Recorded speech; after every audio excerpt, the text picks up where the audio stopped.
Bonjour tout le monde, je suis Graceno, l'auteur du blog kerygmachristus.com et c'est moi qui anime également la communauté Kerygma Christus, à savoir Instagram, Facebook et maintenant YouTube, que j'ai beaucoup de plaisir à redécouvrir pour pouvoir m'y investir. Donc aujourd'hui je vous ai posé la question de savoir si ça vous intéressait de connaître l'histoire de ma première vraie Bible. J'ai eu très peu de réponses, mais j'ai quand même eu envie d'y répondre. Je vous dis à tout de suite pour la réponse.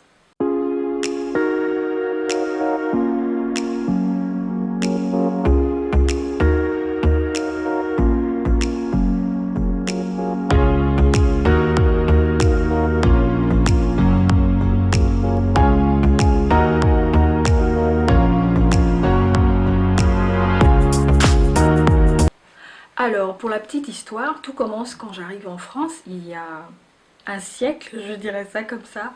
Je fais exprès de rester vague parce qu'il y a il y a une autre histoire qui est reliée à cette histoire-là, mais c'est pas grave. On va pas l'aborder maintenant. Donc, pour la petite histoire, tout commence quand j'arrive en France. Pour ceux qui ne le savent pas, je suis d'origine gabonaise. Donc, le Gabon est un petit pays qui se situe en Afrique centrale et qui est traversé par l'équateur et bordé par l'océan Atlantique. Donc j'arrive en France et en fait en arrivant en France je suis complètement déracinée parce que j'avais ma communauté, j'avais ma paroisse, j'avais mes frères et sœurs en Christ, j'avais mon groupe de prière et plein d'autres activités. Donc quand j'arrive en France je suis complètement déracinée en ce sens que je cherche une communauté, je cherche à trouver un endroit en fait où je pourrais prier, où je pourrais m'impliquer. Chose intéressante, c'est que proche de l'endroit où j'habitais, il y avait une église qui s'appelait d'ailleurs Sacré-Cœur, Basilique du Sacré-Cœur. Donc je me rends à la Basilique du Sacré-Cœur un dimanche et puis je suis un peu stupéfaite. Mais je vais vous dire pourquoi. Donc je suis stupéfaite quand j'arrive à la Basilique du Sacré-Cœur parce que il y a très peu de jeunes. Et il y a une majorité d'adultes, je dirais plus, c'est-à-dire plus de 50 ans, plus de 60 ans et même au-delà. Et en plus de ça, il y a très peu de monde. Donc je suis un peu perturbée par rapport à ça parce que moi j'ai le souvenir qu'au Gabon, certains dimanches, il arrivait qu'on arrive à la messe sans pouvoir s'asseoir. On n'avait pas de place. Donc on mettait des bancs à l'extérieur pour que d'autres personnes puissent s'asseoir. Donc des bancs divers et des chaises pour que des personnes puissent s'asseoir. Et donc ça m'interroge un peu et je me demande ce qui se passe parce que la France est quand même connue comme étant un pays qui a une longue histoire de la foi. Au Gabon, la France est connue notamment pour ses sanctuaires, ses lieux de pèlerinage, la Salette, Lourdes, etc. Et moi ça m'interroge. Donc j'assiste à la messe et je suis quand même perturbée parce que je me dis mais mon Dieu, comment est-ce que je vais m'intégrer dans un milieu qui paraît hostile à la fois, j'ai envie de dire. En plus, enfin, en tant que jeune, c'est difficile de trouver une place dans un environnement comme ça. Et en plus du déracinement lié à la foi, il y avait le déracinement lié au pays.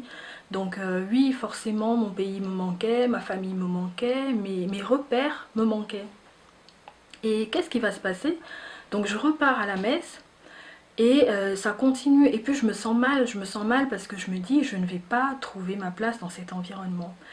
Et il est arrivé que plusieurs fois j'aille à la messe et en pleine messe, je me levais et je sortais de là parce que j'étais en colère, j'étais triste, j'avais beaucoup de sentiments qui se mélangeaient en moi et j'étais tout simplement perdue quoi, à cause de la nostalgie liée au fait d'avoir quitté mon pays et d'avoir perdu mes repères. Donc c'est là que l'histoire de la première vraie Bible intervient. J'ai un cousin, ou je dirais plutôt un frère, parce que chez nous on dit frère quand on est très proche, qui est prêtre, et à l'époque il était dans un autre pays. Donc il m'appelle régulièrement pour prendre de mes nouvelles, parce que lui il a déjà connu ce déracinement depuis longtemps.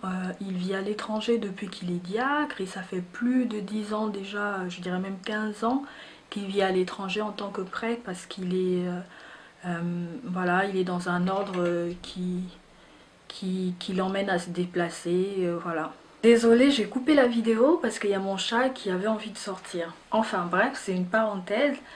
Donc mon frère prend régulièrement de mes nouvelles et puis il commence à me demander si je vais toujours à la messe, si je prie toujours.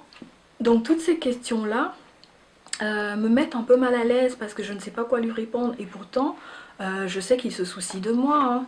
Mais j'ai tellement honte que ma relation avec le Seigneur soit, je dirais pas brisée, mais qu'elle soit mal, que je n'arrive pas à m'ouvrir et au final je me ferme, comme voilà, je me ferme.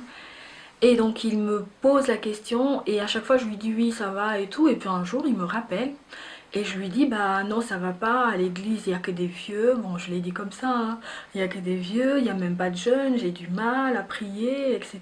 Et en plus j'ai même pas de Bible. Il me fait quoi? T'as pas de Bible? J'ai dit oui, j'ai même pas de Bible. Moi je le disais parce que c'était comme un moyen de justifier le fait que bah en fait ma vie de prière, ma vie de foi elle était toute pourrie, donc c'est parce que j'ai pas de Bible et il n'y a pas de solution. Mais c'est faux, il y avait une solution et la solution c'est justement lui qui va l'apporter. Donc qu'est-ce qui va se passer? C'est que il prend contact avec quelqu'un hein, qu'il connaît, je vais dire le frère Étienne parce que voilà le frère Étienne. Et le frère Étienne me contacte, il me dit bah, je serai dans ta ville tel ou tel jour, j'aimerais qu'on puisse se voir. Je me dis oh là là, voilà qu'il faut un rendez-vous, il faut encore aller rencontrer quelqu'un, tout ça parce que j'ai pas de Bible, nanani nanana. Je râle un peu, mais quelque part je suis un peu contente parce que je me dis ah bah tiens, je vais aller rencontrer un frère, peut-être qu'il va me donner des conseils sur ma vie de foi, sur comment m'intégrer. Enfin bref, j'y vais. Donc je rencontre le frère Étienne, on discute un peu, il me demande comment ça se passe, mon intégration, etc. Et puis il me remet une Bible de Jérusalem. Et il me dit, bah, c'est de la part de ton frère, donc voilà, il m'a dit de te transmettre ça. Et je suis super contente parce que dans le fond, c'était ma première vraie Bible et je vais vous dire pourquoi c'était ma première vraie Bible. Bon, je mets vrai entre guillemets, hein. Et donc il me dit, le frère Étienne me dit, avant de se séparer, est-ce que tu voudrais qu'on prie? Ah mais oui, mais oui, je veux qu'on prie, oui. Et cette prière-là, elle m'a vraiment ressourcée. Pourtant c'était une courte prière, on a dit quelques Notre Père, je vous salue Marie. Et puis il a dit une intention pour moi, il m'a confié au Seigneur. Et je suis partie de là, j'étais vraiment remplie et j'étais contente de cette Bible qui allait pouvoir être la mienne tout simplement. J'allais pouvoir m'approprier cette Bible-là. Donc pourquoi est-ce que je parle de première vraie Bible? Tout simplement parce que quand je commence à m'intéresser à la foi au début de l'adolescence, la Bible que j'utilisais en fait n'était pas la mienne. C'était une Bible Tob d'ailleurs, traduction œcuménique de la Bible. Donc c'était une Bible Tob qui appartenait à ma mère. Et ce qui s'est passé, c'est que je me suis approprié cette Bible-là, je l'ai décorée et c'était ma première Bible. Ce qui fait que quand ma mère en avait besoin, elle cherchait dans toute la maison, mais où est passée ma Bible, où est passée ma Bible? Mais en fait, c'est moi qui l'avais, je m'étais approprié la Bible, je l'emmenais dans des retraites, enfin, c'était devenu ma Bible. Donc, quand je quitte le Gabon pour la France, je n'emporte pas la Bible, je la laisse parce qu'elle appartient à ma mère. Et en plus de ça, elle était vraiment énorme, cette Bible Tob, qu'on avait aussi offert à ma mère. Donc voilà, c'était ma première Bible et d'ailleurs j'ai eu l'occasion de la voir parce que j'avais vraiment envie de la voir quand je suis retournée au Gabon il y a 2 ans et demi. J'avais envie de voir cette Bible là, et bah dis donc, elle a quand même survécu autant. Donc ma première vraie Bible est vraie, je le mets bien entre guillemets comme je disais, c'est une Bible de Jérusalem qui m'a été offerte par mon frère qui était dans un autre pays mais qui a utilisé quelqu'un d'autre pour me l'offrir. Où est-ce qu'intervient Saint Philippe Néri dans l'histoire? Saint Philippe Néri intervient dans l'histoire au moment où le frère Étienne me remet la Bible. Pourquoi? Parce que le frère Étienne habitait à l'oratoire Saint-Philippe Néri. Donc la congrégation de l'oratoire, c'est une congrégation qui a été créée justement par Saint-Philippe Néri. Et aujourd'hui, en méditant ce matin, je me suis rendu compte que l'église célébrait justement Saint-Philippe Néri. Et j'ai eu un petit sourire parce que quand on parle de Saint Philippe Néri ou quand j'entends parler de Saint Philippe Néri, je pense à ma première vraie Bible qui m'a été offerte par mon frère par le biais du frère Étienne. Voilà. Donc l'histoire s'arrête là, j'espère qu'elle vous a bien fait sourire et dites-moi en commentaire comment est-ce que vous avez reçu votre première vraie Bible. J'ai hâte de vous lire et je vous dis à très bientôt dans une autre vidéo. Ciao!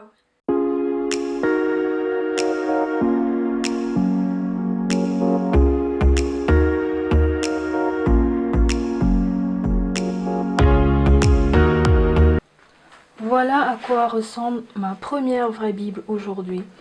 Donc cette couverture verte, je l'ai cousue il y a quelques temps déjà. Pour ceux qui me suivent un peu sur les réseaux sociaux, vous savez que je fais un peu de couture. C'est une passion que je redécouvre depuis quelques années. Mais plus petite, j'en faisais déjà un peu et c'est ma mère qui m'a appris. Donc voilà ma première vraie Bible. Voilà à quoi elle ressemble. Une Bible de Jérusalem très basique. Hein. Donc j'ai quelques marque-pages à l'intérieur. Voilà, et puis des messages. Et depuis quelques années, j'ai appris à gribouiller dans les Bibles, mais je n'avais pas cette habitude-là, notamment quand j'utilisais la Bible de ma mère, donc ma première Bible, étant donné qu'elle n'était pas à moi, donc je m'obligeais à ne pas gribouiller dedans. Mais dans celle-là, finalement, j'ai commencé à gribouiller quelques fois, et voilà. Donc un marque-page hein, que j'ai tricoté aussi, voilà. Donc c'est rose, j'adore le rose. J'adore le rose. Donc voilà, c'est ma première vraie Bible.